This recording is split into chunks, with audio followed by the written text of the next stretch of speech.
Hi everyone and welcome to Stringtierey. Today we're going to learn how to knit with fingers. No tools, just yarn and your fingers. So the materials that you're going to need for this are... So you're going to need any bulky weight yarn, preferably bulky 7 and above.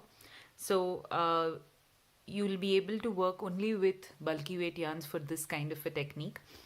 And no tools, you're just going to use your hands for it.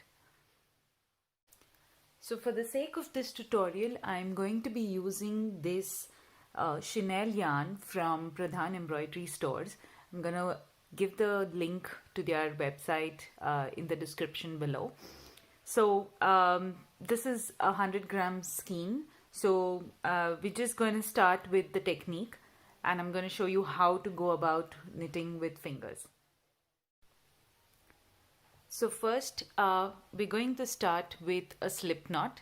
So for those who don't know how to make a slip knot, this is your tail end, right? This is the tail end, and this is the working end which goes and gets connected to your working yarn.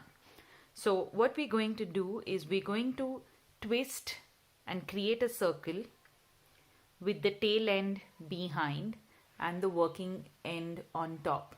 So now if you can see clearly, the tail end is behind and the working end is on the top.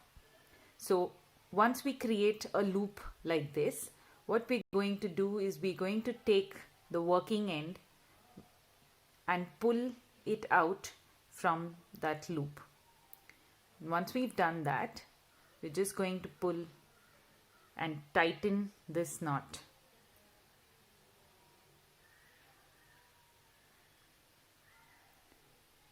Which creates a loop with a knot below. So let's do it again. Your tail end, your working end, I'm going to create a loop with the working end on the top of the tail end, right? And then I'm going to pull the working end through that loop and tighten the knot. Right? So this creates your loop. So what we're going to do is we're going to make sure that the loop is just half an inch or 3/4 of an inch bigger, right? So if you see, you can just measure it in terms of, you can keep it one segment of your finger. So just the loop should be just about that height, right?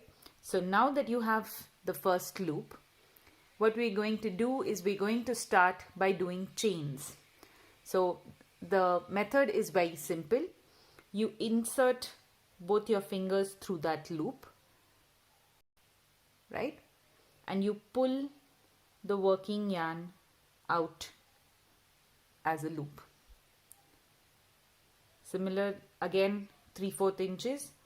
Similarly, put both your fingers through it and pick up another loop, right? So that is basically it. All you're going to do is keep pulling up loops from the previous loop. So at every point, make sure that you have the height of the loop as around 3/4 inches for this yarn. If you have a thicker yarn than this, then make sure that you keep the loops to a size that is not too loose and not too tight. So there, we've made chains from just by the picking up loops through the previous loop. Now once you've made the required set of chains as per the pattern, I have made 10 chains here for the sample.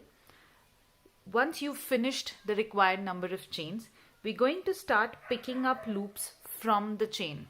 So now if you see, you have one loop that is coming out here after your last chain. So this loop, we're just going to align it so that it comes as a vertical loop instead of a horizontal, right? So this becomes our first loop. So what I'm going to do is, then I'm going to insert my finger through each of these gaps in the chain, and I'm going to pick up one loop through each of those chains.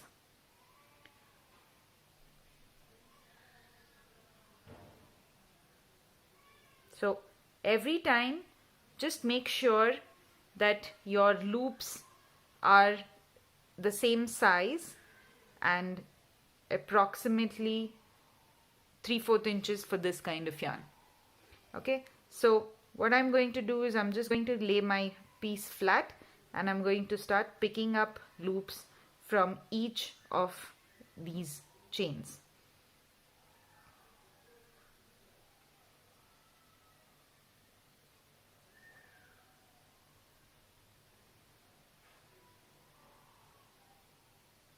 And that's through the last chain there.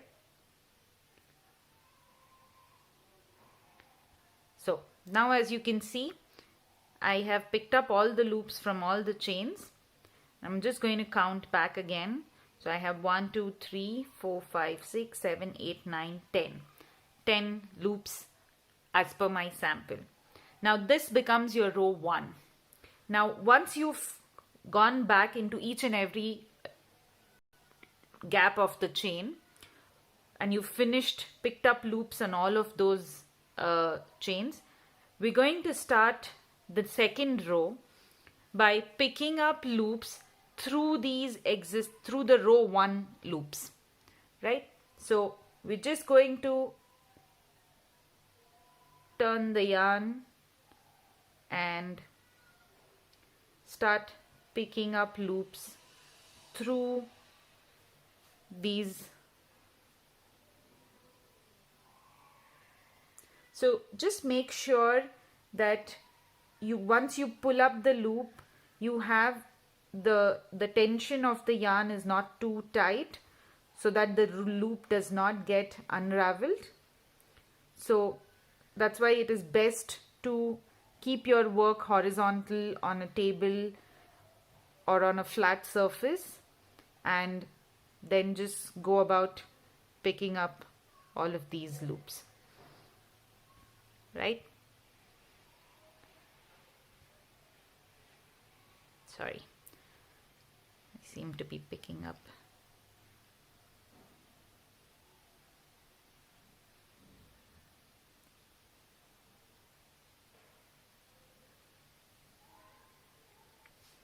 So there, now I have picked up another 10 loops. So that's 1, 2, 3, 4, 5, 6, 7, 8, 9, 10. Another 10 loops from the existing row 1 loops below. And this is going to be your repeat throughout. So all you're going to do is, once you've come to the end of the row, you're just going to pick up more loops from each of the existing loops that are there. So you can continue doing this to as many rows as the pattern suggests, and come back to the last part, which is binding off, and we create a panel. So I'm going to continue doing this, and I'm going to meet you back after a few rows to show you how to bind off. There you have it. I've done my third row. So that's 1, 2, 3, 4, 5, 6, 7, 8, 9, 10 stitches, and just the simple action of picking up loops one above the other. So now if you see, we've done 3 rows, so you can see that there is this one V that gets formed at every row. So this is your row 1, this is your row 2. You can see that V getting formed there, and that loop is your row 3, right? So I'm going to continue doing this for a couple of more rows, and then I'm going to meet you back at the end to show you the bind off.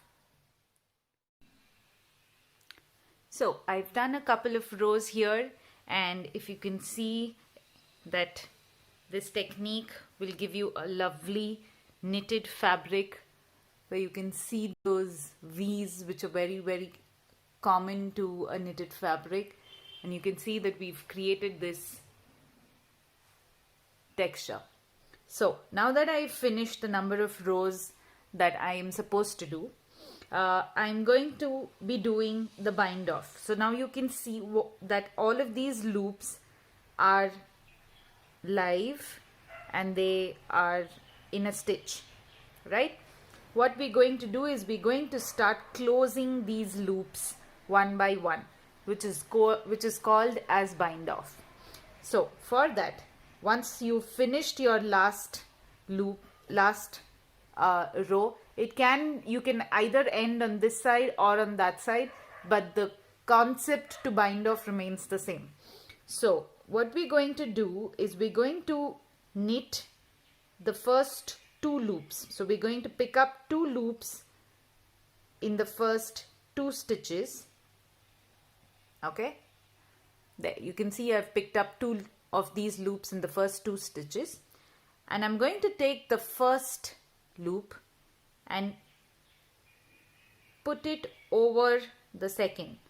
So I'm going to pull the second loop from the first loop also. Let's do it again. So I'm going to pick one loop in the next stitch, right? And I'm going to take the existing loop and pull the new stitch through that loop.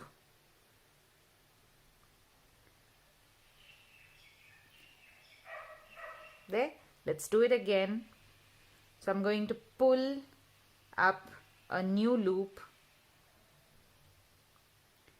Make sure that the loop that you're pulling up for the bind off is a little longer so that it can incorporate this existing loop through that as well. So I'm going to pull that loop and I'm going to pull that through this existing loop on that side,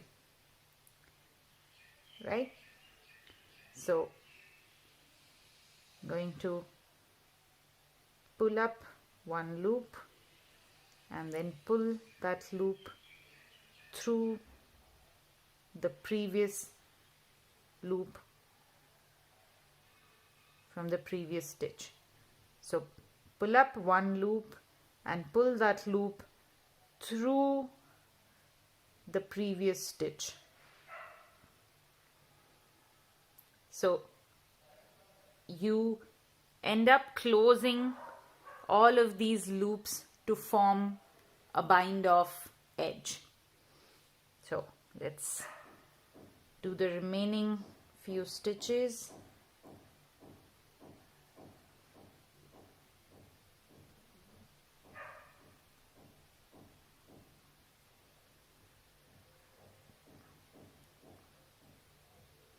And there's the last stitch.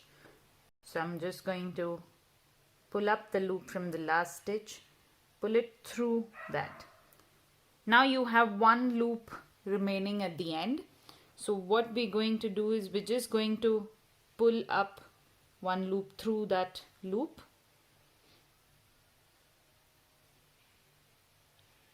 We're going to cut the yarn in the center of the next loop and pull out the working loop, and we're just going to tighten that up, and then we're going, so there you have it. You can weave in these ends later on. So there you have it. Now you have a knitted fabric that you've made only by using your fingers and no tools at all. So just your fingers and yarn, and you've accomplished hand knitting. So by using this technique, you can make a lot of different items. So I'm just going to show you a couple of things that I have made. You can find the pattern for this free up on my blog. So if you can see, I have made a lovely little pouch with this technique with a handle for it, and I have made a beautiful blanket by this technique. So in my next video I'm going to show you how to add new colors and how to keep the new colors floating throughout your rose. So there you have it. That's knitting with fingers or hand knitting. If you find my video interesting, then do like the video, share it with your friends, and subscribe to my channel to get more videos and tutorials in the future. Till then, thank you and see ya.